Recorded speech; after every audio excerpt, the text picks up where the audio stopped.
চলে আসলাম করিমপুর মহেশপাড়াতে। মহেশপাড়ায় দুর্গা ঠাকুরের প্রস্তুতি কেমন চলছে সেটা দেখাবো। তো ঘুরতে ঘুরতে আমি চলে আসলাম মহেশপাড়াতে। এই দিকটা যাচ্ছে করিমপুর বাস স্ট্যান্ড, আর এই দিক থেকে কিন্তু জলঙ্গি চলে যাচ্ছে, জলঙ্গি। তো এখানে নামার পরেই কিন্তু আমি দেখতে পাচ্ছি খোকন মালাগর, মৃৎশিল্পী খোকন মালাগরের সাইনবোর্ড এখানটায় দেওয়া রয়েছে, কন্ট্যাক্ট নাম্বারও কিন্তু দেওয়া রয়েছে। তো ভিতরে যাব, মহেশপাড়া হোগলবাড়িয়া নদিয়া কিন্তু লেখা রয়েছে। ভিতরে যাব, এখানে প্রথমে তো মা মনসা একটা ঠাকুর কিন্তু ক্যারি দিয়ে করে রাখা হয়েছে, ডেকে রাখা হয়েছে, যেহেতু বারিশ বৃষ্টির কারণে কিন্তু এগুলো করে রাখে। তো এই দিকটায় প্রথমে ঢুকতেই কিন্তু আমি দেখতে পাচ্ছি দুর্গা প্রতিমা খুব সুন্দর বানিয়ে রেখেছে এখানটায়।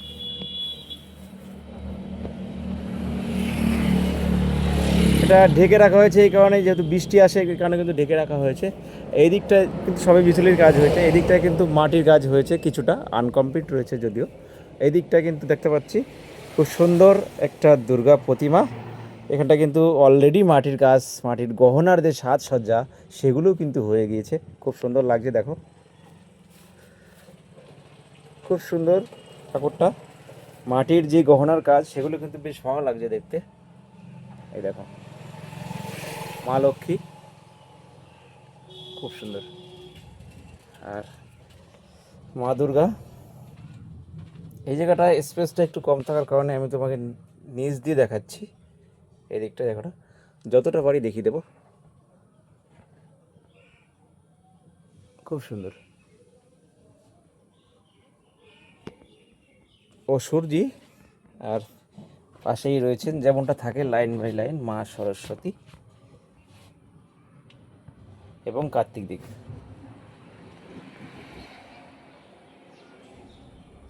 চালার যে সাজসজ্জাগুলো কিন্তু খুব সুন্দর লাগছে। দেখো তো গাইস, তোমাদের বলে রাখি, গত 2021 সম্ভবত 22 হবে, নদিয়ার করিমপুরের কেচুয়াডাঙ্গার ঠাকুর কিন্তু নদিয়া জেলার মধ্যে ফার্স্ট হয়েছিল। আর আমি রয়েছি সেই করিমপুরেই মহেশপাড়াতে। মহেশপাড়ার দুর্গা ঠাকুরের প্রতিমা, অর্থাৎ মহেশপাড়ার খোকন মালাকারের স্টুডিওতে যে দুর্গা ঠাকুরের প্রস্তুতি হচ্ছে সেটা। দুর্গাপূজা আসতে আর মাত্র 60 থেকে 55 দিনের মতো বাকি রয়েছে। তার আগের যে প্রস্তুতি সেটা দেখাচ্ছি তোমাদের। খুব সুন্দর লাগছে দেখো ঠাকুরগুলো, বেশ। এই ঠাকুরটা একটু ভিন্ন টাইপের মনে হচ্ছে, কারণ এখানটা অসুর কিন্তু দুটো দেখতে পাচ্ছি আমি, এবং ঠাকুরটাও কিন্তু একটু ইউনিক টাইপের ঠাকুর।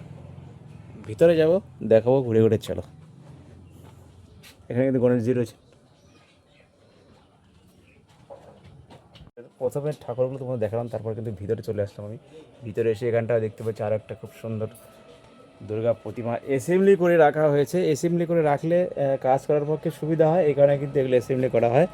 খুব বেশ ভালো লাগে দেখতে।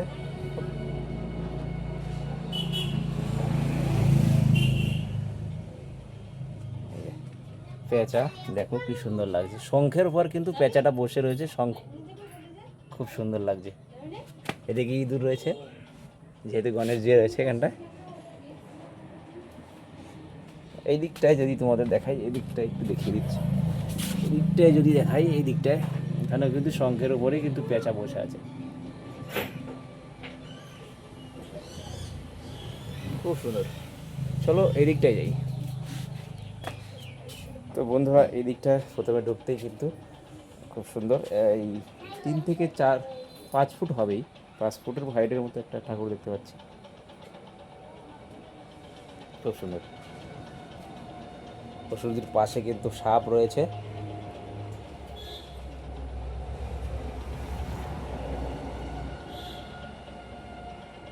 সিংহ মামা বনের রাজা।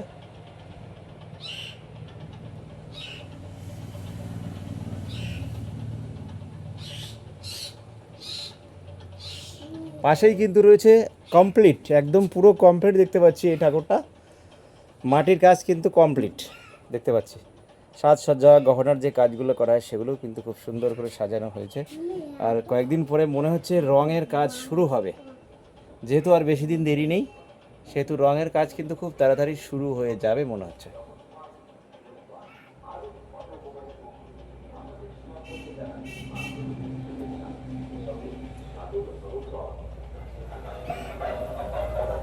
ঢাকের আওয়াজ তোমরা শুনতে পাচ্ছ। হাওয়া কিন্তু লেগে গিয়েছে কলকাতায়, তবে গ্রামে অঞ্চলেও কিন্তু লেগে যাচ্ছে আস্তে আস্তে, কেননা বেশি দিন দেরি নেই।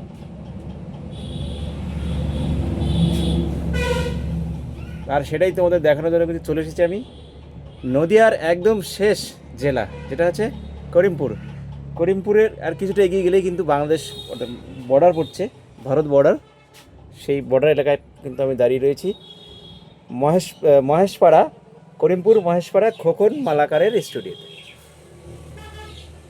খুব সুন্দর ঠাকুরগুলো দেখতে, ফিনিশিং কিন্তু দুর্দান্ত গাইস, দেখো।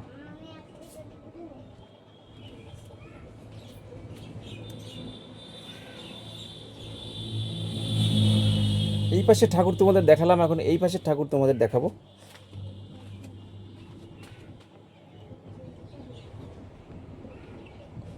এদিকের ঠাকুরও কিন্তু, এগুলো কিন্তু যেহেতু আনকমপ্লিট রয়েছে, সেহেতু বেশি কিছু দেখানোর দরকার নেই, কেননা বস্ত্র কিন্তু এখনও পরিধান করা হয়নি এই পাশের ঠাকুরগুলোকে।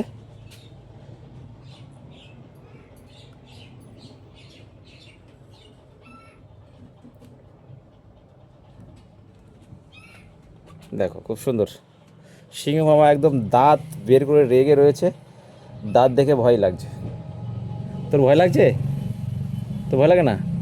তোর লাগবেও না ভয়, কেননা তুই হচ্ছে সিংহ মামার চেয়ে উপরে অনেকটা। চলো ওই দিকটায় যাই আমরা আস্তে আস্তে। এই ঠাকুরটা যদি দেখাই তোমাদের, এই ঠাকুরটার ফিনিশিংটা কিন্তু আরও সুন্দর লাগছে, খুব সুন্দর। তার উল্টো দিকে রয়েছে কার্তিক দেব, যেমনটা লাইন বাই লাইন থাকে।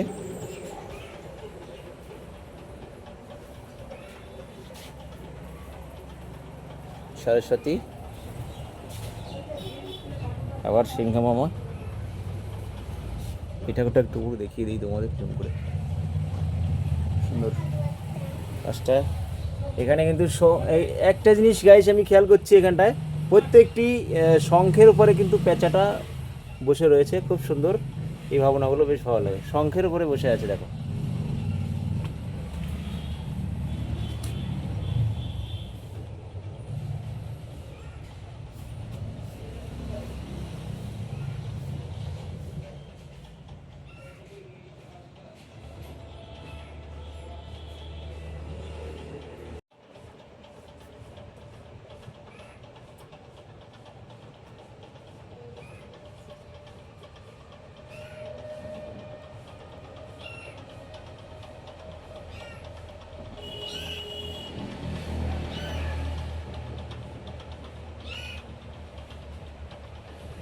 এখানে শিল্পী বসে রয়েছেন। নাম কি দাদা তোমার বললে? তোমার নামে খোকন মালাকার? বাবা। বাবা